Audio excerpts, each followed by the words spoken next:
Estudo da Epístola do Apóstolo Paulo aos Efésios. Eu havia parado no último áudio, no capítulo 5, e nós estávamos na ordem dada pelo apóstolo Paulo, na direção do Espírito Santo, para que a igreja seja cheia do Espírito Santo. Então nós estamos aqui no verso 18, enchei-vos do Espírito. E aí eu comentava, é uma ordem, algo contínuo, é ser cheio, ser pleno, é plenitude. E para ser cheio do Espírito Santo, nós vamos ter que se esvaziar das outras coisas.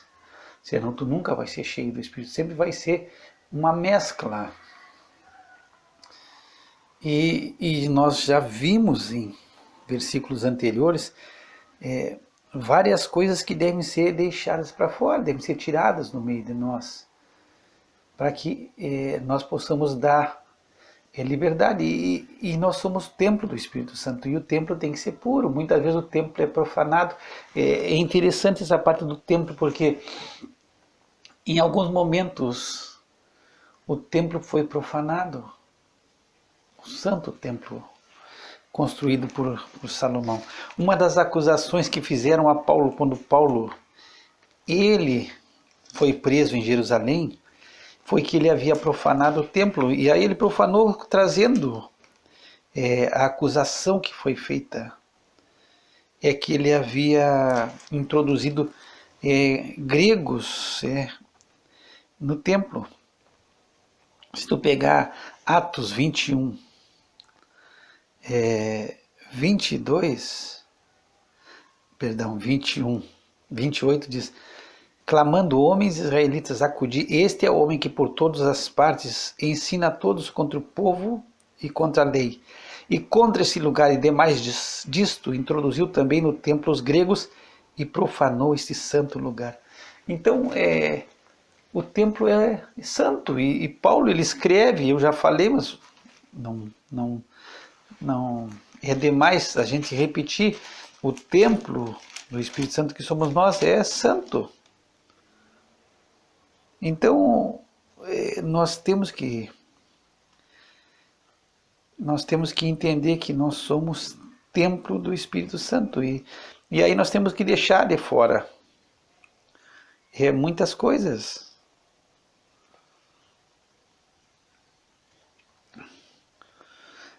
Vamos pegar aqui no 1 Coríntios 6, no verso 19: eu não sabeis que o vosso corpo é o templo do Espírito Santo que habita em vós, proveniente de Deus, e que não sois de vós mesmos, porque fostes comprado por bom preço. Glorificai, pois, a Deus no vosso corpo, no vosso espírito, os quais pertencem a Deus. Então é a santidade, nós pertencemos a Deus. E se nós destruirmos o templo, Deus vai nos destruir. Aí nós vamos para 1 Coríntios 3,16, que diz: não sabeis vós que sois o templo de Deus e que o Espírito de Deus habita em vós? Se alguém destruir o templo de Deus, Deus o destruirá, porque o templo de Deus que sois vós é santo. Então é uma conscientização, tu é templo do Espírito Santo, templo de Deus. O Espírito Santo de Deus habita em ti, tu é santo. Tu fosse comprado, tu pertence a Deus.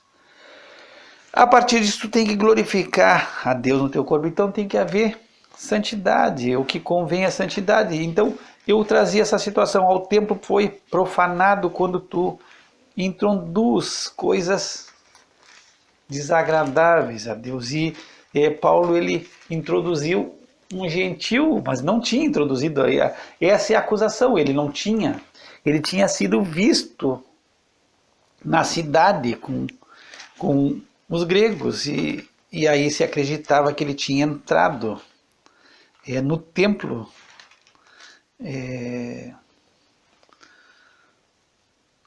introduzido essas pessoas no templo. Aqui diz no 29, porque antes tinham visto com ele na cidade de Trófimo, de Éfeso, o qual pensaram que Paulo introduzira no templo. Então, era uma crença. Várias vezes o templo foi, em determinados momentos da história, o templo foi profanado. Diz que o general Pompeu, ele entra no templo quando, no início do Império Romano, da conquista romana total do mundo, e ele entra no templo, ele profana o templo. Depois também o general Tito, ele profana o templo, quando ele destrói Jerusalém. Diz que Antíoco Epifânio, ele também profanou o templo, ele sacrificou um porco no altar. E ele profanou, então, quer dizer, tornou o templo profano, tirou a santidade do templo. E aí tem várias coisas na nossa vida que mancham a santidade do templo. Então o nosso corpo pertence a Deus. Pertence a Deus. Então tu não é mais de ti mesmo, e essa é a ideia. Mas nós não pensamos desse jeito, nós achamos que nós ainda nos pertencemos. Então diz assim, o vosso corpo e o vosso espírito pertence a Deus. Isso nós lemos em 1 Coríntios 6, 20. Pertence a Deus, é para glorificar a Deus, é de Deus. Muitas vezes eu tem coisas que no cristianismo me deixam espantado, perplexo. Quando pessoas dizem assim, não, Deus não é mal educado, Deus não entra sem ser convidado, se eu não quero, Deus não vai mudar o meu querer. Eu fico sempre pensando, para aí, eu tenho a minha casa, a casa é minha. A casa me pertence. Eu não tenho que pedir permissão para entrar na casa, eu não tenho que pedir permissão para abrir minha geladeira, eu não tenho que pedir permissão para ir no meu banheiro. Agora, quando eu vou na casa que é dos outros, eu tenho que bater, eu tenho que pedir, eu não mexo, não é meu. Agora, se eu pertenço a Deus, como que Deus não tem direito de entrar na minha vida e fazer o que Ele quiser se eu pertenço a Ele? Aí as pessoas, não é assim. Deus não é mal educado. Sim, não é mal educado, mas o que é dele é dele. E se eu pertenço a Deus, Ele pode fazer o que Ele quiser na minha vida. Ele é o dono, não sou eu o dono. Então, são essas coisas que no cristianismo me deixam perplexos. Essa a ideia é que Deus não pode fazer o que Ele quiser na nossa vida. Então, vamos voltar a Romanos. Se tu não tem o Espírito de Cristo, tu não é dele. Tu não pertence a Cristo. E aí Deus tem que pedir permissão para tocar nas coisas da tua vida, porque são tuas, então tu não pertence a Deus. Essa coisa me deixa chateado, às vezes me deixa perplexo. Tu vê aqui, eu vou só fazer uma alusão, uma colocação. Quando tu vê aqui o servo, Paulo, o servo de Jesus Cristo, quando fala várias vezes aqui do servo, sejam servos uns dos outros em amor, servir-vos uns aos outros em amor, como fala em Gálatas. Vamos pegar aqui só para vou dar um exemplo clássico. Gálatas 5,13. Porque vós, irmãos, fostes chamados à liberdade, não useis então da liberdade para dar ocasião à carne, mas servi-vos uns aos outros pelo amor. Bom, quem sabe eu esteja sendo radical. E aí tu vai ter, não, mas na igreja se ensina que não, que Deus é educado, que Deus não faz, nós não queremos. Não, é que Deus é o dono, Ele é o dono. Esse que a gente não entende, que nós somos comprados, não pertencemos a nós mesmos. Aí vem um que lá está te dizendo, não, fica tranquilo, Deus não vai fazer. Eu sei que Deus, Ele nos respeita, mas Ele é o dono. E aí eu estou usando esse termo, servir-vos uns aos outros. Tu sabe como que é essa palavra servo na Bíblia? Embora que esteja traduzida como servo, é do grego, é doulos, é escravo. Quando fala de Paulo, é escravo de Jesus Cristo, é escravo, é comprado. Não é alguém que está servindo por dinheiro e está ali cumprindo o serviço, mas na hora que quiser sair fora, não. Ele foi comprado, nós fomos comprados por pobreza, é escravidão, é ser escravo de Cristo, é pesado, é dessa forma assim pesada, é dessa forma meio bruta. Quando fala do nosso amado Senhor Jesus Cristo, E tu pega lá no Velho Testamento, quando Isaías fala, o servo é do Senhor, eis aqui o servo do Senhor. Vamos pegar um clássico aqui, Isaías 52, 13, que vai iniciar todo o sofrimento do Messias, no 53. Diz aqui, eis aqui o meu servo, procederá com prudência, será exaltado, elevado e muito sublime. Bom, e vai falar do servo do Senhor. Sabe que palavra é aqui? Do hebraico é ebet. Ebet significa escravo do Senhor. Quando fala em Filipenses, é só para te entender que a coisa não é assim tão simples como parece. Parece que ou é assim de simples e a gente não quer, a gente dá uma floreada, deixa meio bonito para te entender. Quando tu pega Filipenses 2 e fala de que Jesus ele é Deus, ele é em forma de Deus, é morfe do grego, é a forma, é a essência de Deus, a forma que é do grego é morfe, ele é essencialmente Deus, é o que é o interior. Eu não sei como tu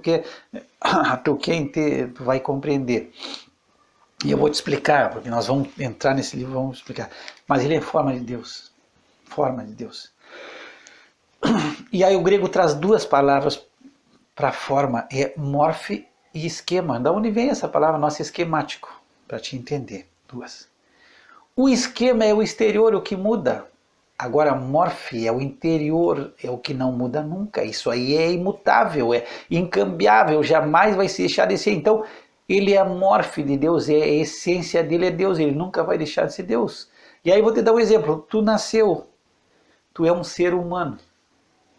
Eu nem vou chegar a dizer que tu é um homem, porque alguém vai dizer, não, mas tem uns homens que não são homens, que deixam desse homem e acreditam que não são homens. Mas, então, eu não vou nem pegar que tu é um homem.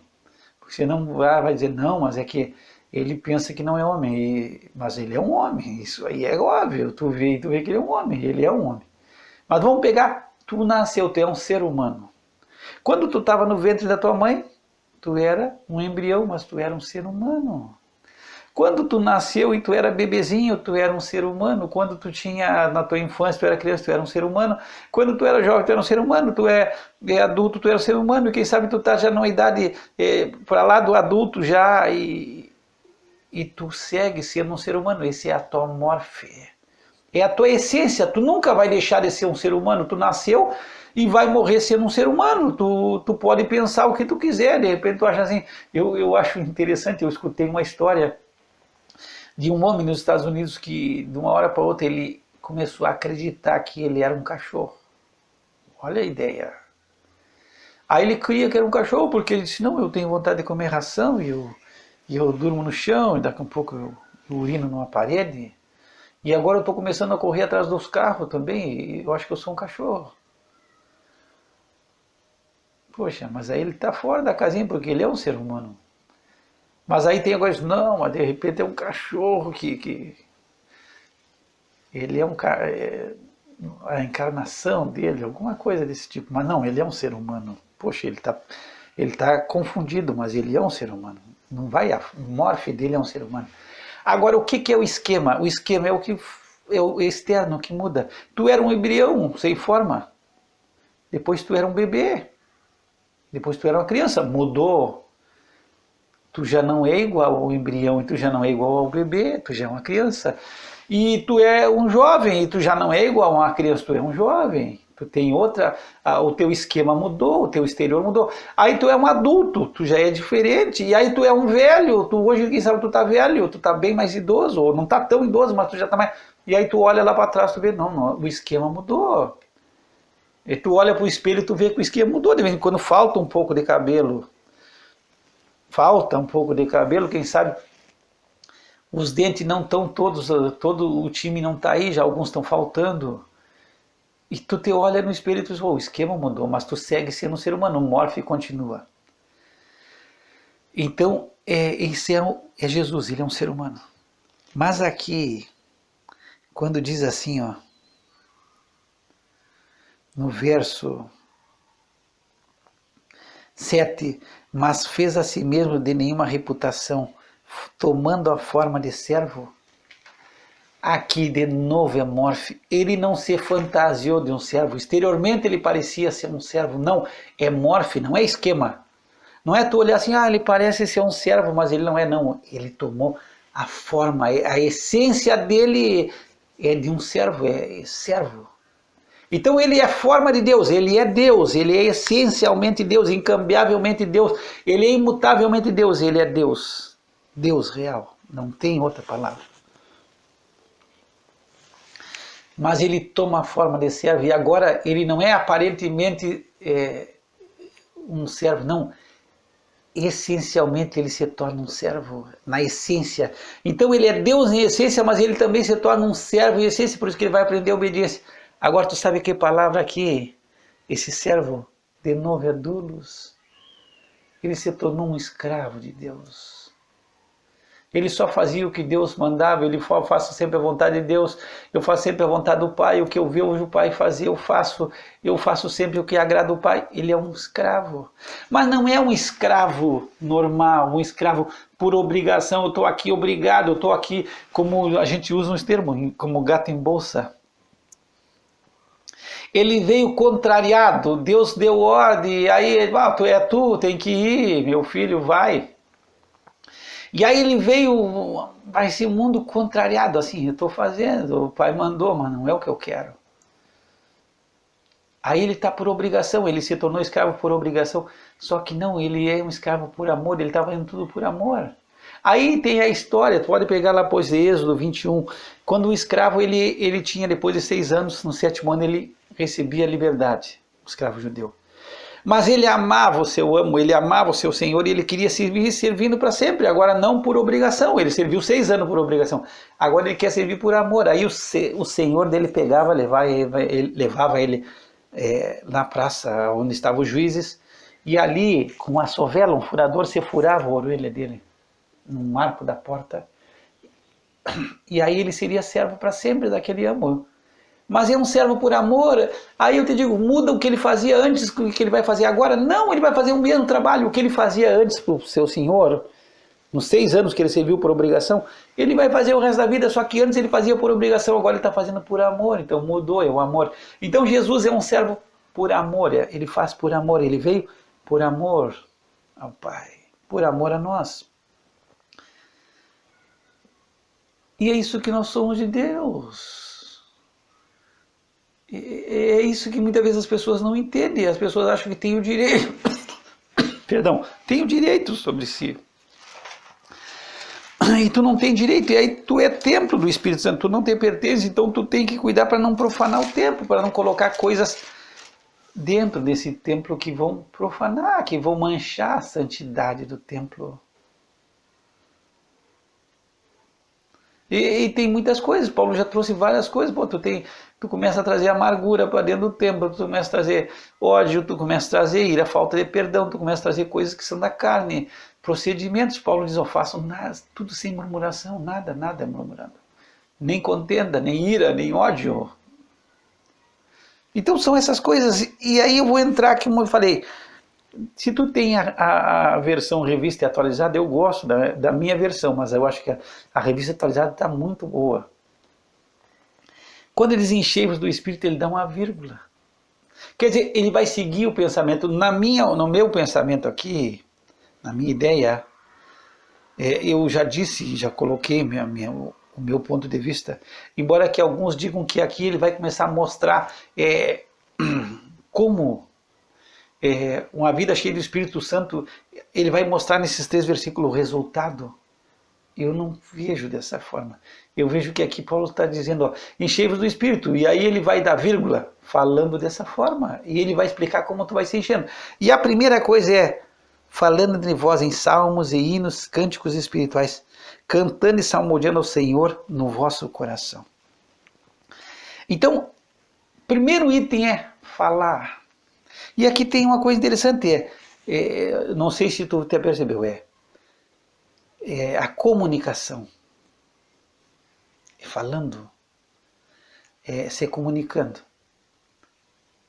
E aqui é se comunicando verticalmente e horizontalmente. Paulo traz nesse versículo 19, com os irmãos, como tu deve falar com os irmãos.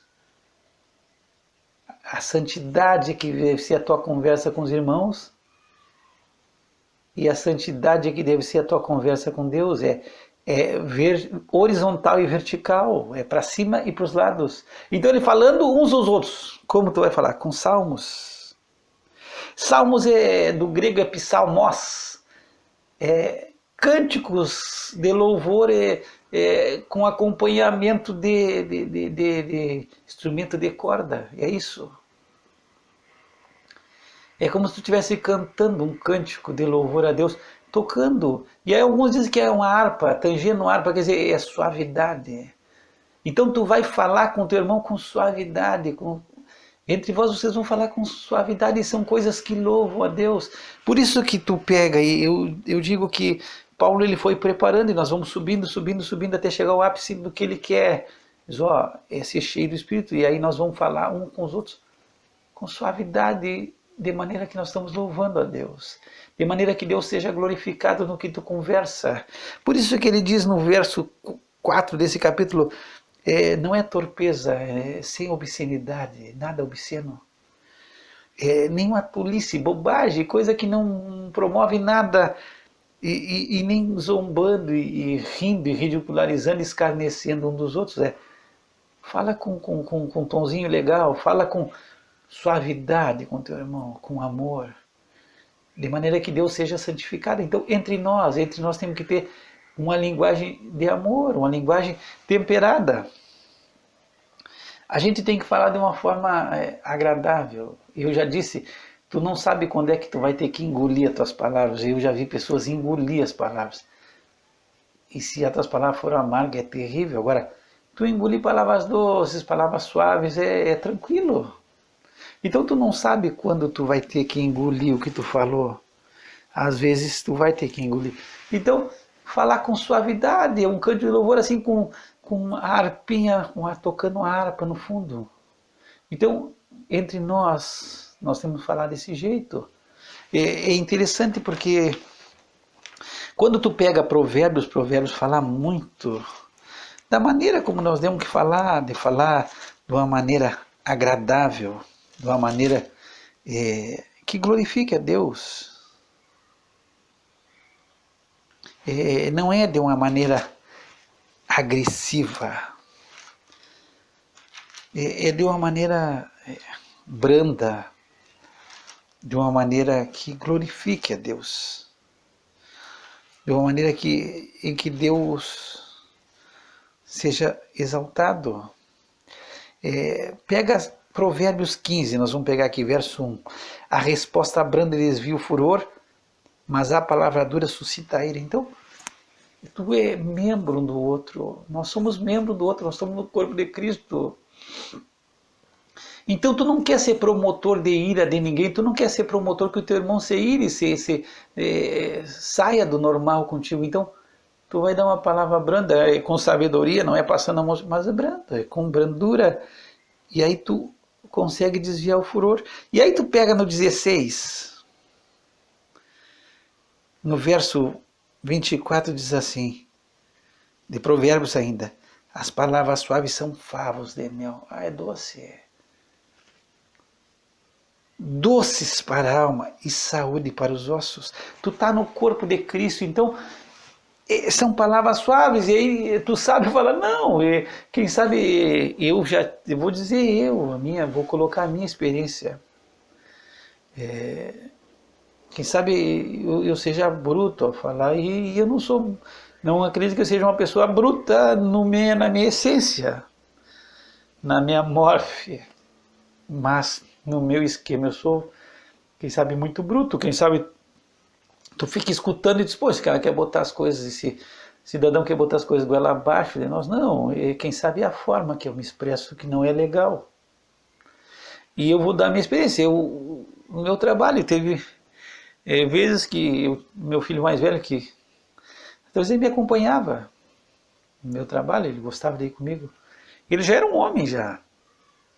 Ele queria seguir a mesma profissão que eu e segue. Hoje ele segue na mesma carreira que eu. Ele é o único dos filhos que seguiu a minha carreira, o mais velho. Segue na minha carreira que eu trabalhei toda a minha vida. E ele gostava. E ele depois de homem, ele queria seguir, queria fazer concurso para passar e seguir a minha carreira. E ele ia comigo às vezes no meu trabalho. E ele se dava muito com aqueles que trabalhavam comigo, ele se dava muito com eles, era muito amigo.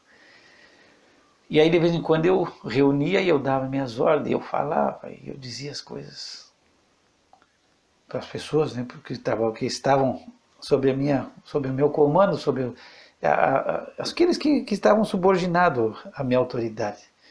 E eu falava. Hoje eu falava para mim, estava falando super normal, super tranquilo, falando bem, falando na tranquilidade.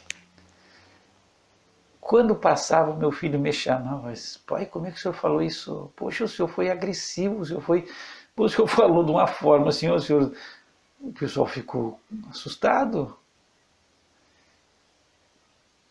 E eu, na minha mente, eu tinha falado com a maior suavidade, tranquilo, eu tinha falado uma coisa normal, corriqueira, que ninguém poderia ter se ofendido, que eu falei tranquilo. Só que o meu filho disse, poxa, o jeito que o senhor falou de uma forma assim, ó, poxa, se o senhor visse a cara do pessoal, o pessoal estava assustado. Então é o jeito, e aí não é porque eu falo isso, não, eu tenho que ser mudado, eu preciso ser mudado. Eu tenho que ser transformado. Então, muitas vezes no áudio eu sei que tu está numa igreja e o pessoal, não é bem assim, se escutar o que eu estou dizendo, não é assim, vamos fazer desse jeitinho que a gente. Tá, pode ser do jeitinho que agrade todo mundo, mas eu tenho certeza que o que eu estou te falando, no meu coração, eu tenho certeza que é do jeito que agrada a Deus. Quem sabe eu seja agressivo até eu falar. Quem sabe eu seja até um pouco ácido nos meus comentários, mas eu tenho no meu coração a certeza que eu tenho tido um entendimento daquilo que agrada a Deus dentro da sua palavra. E eu não estou dizendo que eu seja o dono da verdade, muitas vezes eu posso estar bem equivocado. Mas eu penso que tu medite no que nós estamos falando, porque eu acho que eu não estou. Então a maneira de falar, e aí quem sabe dizer, não, mas ele falou isso aí, mas tu está recebendo outros ensinamentos. Tem gente que tem gente que eu nem paro para escutar a pregação, a mensagem, porque é muita suavidade demais, é quase uma canção de ninar, né, para te dormir, te afaga o ego, é maravilhoso, é tudo que eu quero ouvir, mas é o que eu quero ouvir agora. É o que Deus quer falar aí que é diferente. Será que é o que Deus quer falar? Então muitas vezes eu sei que tem pessoas maravilhosas nesse país pregando o evangelho, mas tem muito aí cantando uma canção para te dormir, para te deixar adormecido. E aqui nós lemos, desperta. Lembra? Vou voltar um pouquinho, porque não faz mal voltar ao que nós já lemos, que de repente ficou alguma coisinha para trás. Nós temos aqui no verso 14, no capítulo 5, desperta tu que dormes, levanta-te dentre os mortos e Cristo te esclarecerá. Mas parece que tem umas pessoas que estão cantando um cântico para te dormir. E esses dias, por acaso, eu lendo aqui, eu peguei Romanos 13:11. Foi até bom eu ter pego esse desperta, porque me antenou para uma coisa que eu tinha lido. Eu digo, poxa, eu podia ter falado isso no outro áudio. Pega Romanos depois 13:11, diz assim, isto digo, conhecendo o tempo que já é hora de despertarmos do sono, porque a nossa salvação está agora mais perto de nós do que quando aceitamos a fé. Então tu aceitou a fé. Poxa, tu aceitou a fé aqui, não é que tu aceitou a crença. Bom, se tu aceitou, agora vive, agora abraça.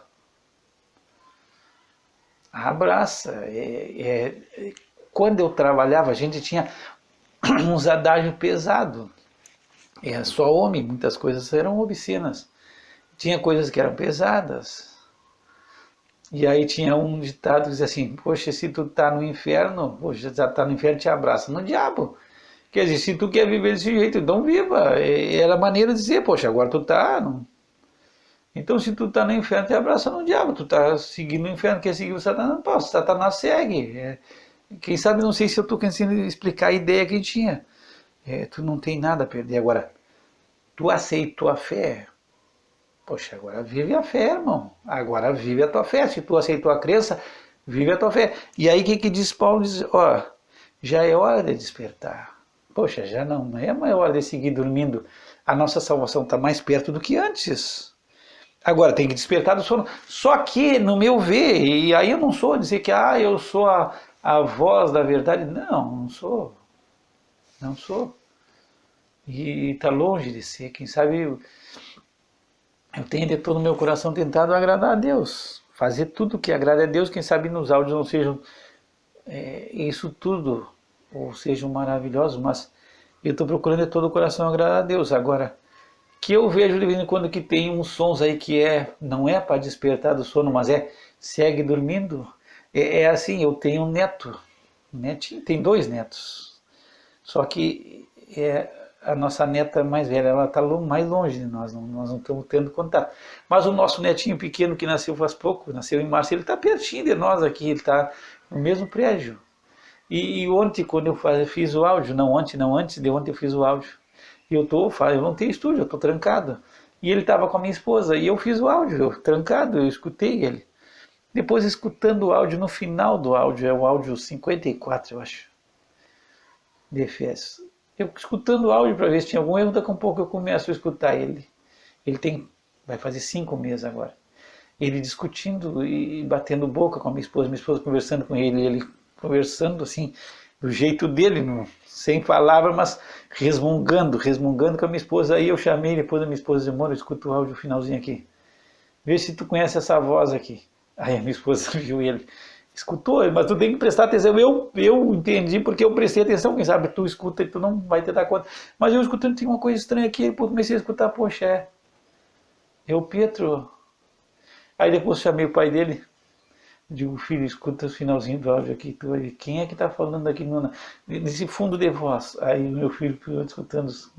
Pai, eu, Pedro, estava discutindo, resmungando com a tua mãe lá no outro quarto. E a voz dele saiu no áudio. É interessante. Então, de vez em quando eu e minha esposa ficamos cuidando, porque nós estávamos no mesmo prédio. Ele muitas vezes está com a gente aqui. Passa bastante tempo. E às vezes ele dorme e ele começa a despertar, ele vai se acordar. E aí a gente começa a dar aquelas batidinhas e vai ali acalmando para que ele durma. Então tem algumas pessoas que estão querendo despertar, mas aí vem outro e já canta uma cançãozinha legal para te seguir dormindo. Mas é tempo de despertar do sono, não é tempo de seguir dormindo. Então nós vamos iniciar falando entre nós, com suavidade entre nós. Sem ira, sem ódio, sem amargura, sem blasfêmia, sem cólera. Às vezes tem umas pessoas que tu não consegue falar com calma. É incrível. Não sei, parece que tem umas pessoas que despertam na gente uma raiva. E aí tu diz assim, eu não consigo falar calmo com essa pessoa. Eu vou falar com ele parece que ele já me tira da distribuição. Eu perco a calma já. Eu dou 2 palavras, ele fala 2 e eu já estou querendo pegar ele pelo pescoço. Então, o que Paulo está dizendo aqui entre os irmãos, fala com brandura. E aí tu vai conseguir? Não, tu não vai conseguir, tem que pedir ajuda para Deus. Pede para Deus te ajudar, te controlar, pede que Deus te dê palavras suaves, palavras agradáveis. Então inicia, esse enchimento do Espírito vai iniciar do jeito que tu fala no reino, como tu fala com os irmãos primeiro, não estamos nem com Deus, e nós nem conseguimos entrar nesse áudio. E eu estava pensando assim, poxa, eu vou bater esses versículos até o 21 rápido, porque eu quero entrar no 22, se Deus me der graça, eu quero entrar no 22, porque eu gosto, eu transbordo nesses áudios, a partir do 22, que é os deveres familiares, mulher e marido e mulher. São as coisas que me fazem transbordar. E tem versículo quando eu olho assim, meu cálice transborda, eu pego o transbordo, vendo aqueles versículos assim, porque tem coisa que, poxa, tem que ser falado. Mas aqui nós vamos parar só nesse, no um com os outros, falar com brandura, falar com jeito, com graça, falar de uma maneira que seja aceitável a Deus, entendeu? É de uma forma diferente. E aí eu vou pescar aqui se eu acho, que eu não estava preparado para falar isso, mas eu vou ver aqui se eu consigo achar rapidamente um versículo que eu gosto, que é aqueles que eu digo, que é o versículo que me faz transbordar, me faz eu transbordar, e eu vou ver se eu acho ele para nós finalizar esse áudio. E nós não andamos muito hoje, eu queria ter andado mais, mas foi bom, mesmo assim foi bom. E aí nós vamos finalizar com essa passagem aqui para mim, quem sabe a gente termine com chave de ouro esse áudio. Isaías 50, verso 4. O profeta diz assim: o Senhor Deus me deu uma língua erudita, para que eu saiba falar, para que eu saiba dizer a seu tempo uma boa palavra ao que está cansado. Ele desperta-me todas as manhãs, desperta-me o ouvido para que ouça como aqueles que aprendem. É assim que falou Isaías: Deus me deu uma língua erudita para que eu saiba falar a seu tempo. Poxa, se nós entrar nessa parte de palavra, nós vamos ficar muito... Uma boa palavra ao que está cansado. Então falar coisas suaves, coisas boas, coisas que animam. E mesmo que seja uma repreensão, mas com brandura, com amor, com mansidão. Sabe que é assim, ó, é um exemplo de Cristo. Ele nos trata com mansidão, ele é manso, ele sabe lidar conosco mesmo com nossas rebeldias, com nossas loucuras, com nossas imperfeições. E esse dia eu falava sobre benignidade. Benignidade é tu não ser tão exigente com as pessoas. É a forma do amor, de tratar as pessoas, não sendo exigente demais, não sendo cobrador demais, mas também não sendo omisso.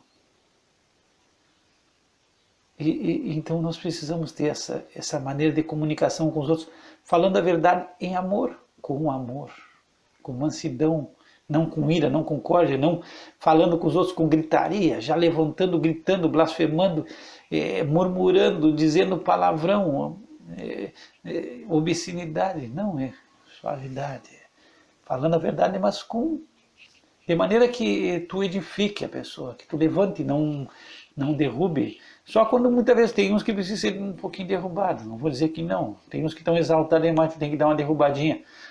Mas tem uns que estão no chão. E eu escutava uma vez sobre a crítica. E a crítica é boa, sempre é boa. E aí diz assim, quando a crítica é construtiva. Sim, mas quando eu sou criticado, nunca é construtivo, é só quando eu critico. Quando eu sou criticado, sempre é destrutivo. E aí eu escutei algo interessante da crítica, diz que a crítica vem no momento que menos nós precisamos dela e das pessoas menos capacitadas para fazê-la. Então quando tu menos espera, vem a criticar, menos tu precisa dela. E geralmente quem te critica é as pessoas menos habilitadas a criticar alguém. São as pessoas mais incapazes e inabilitadas para criticar.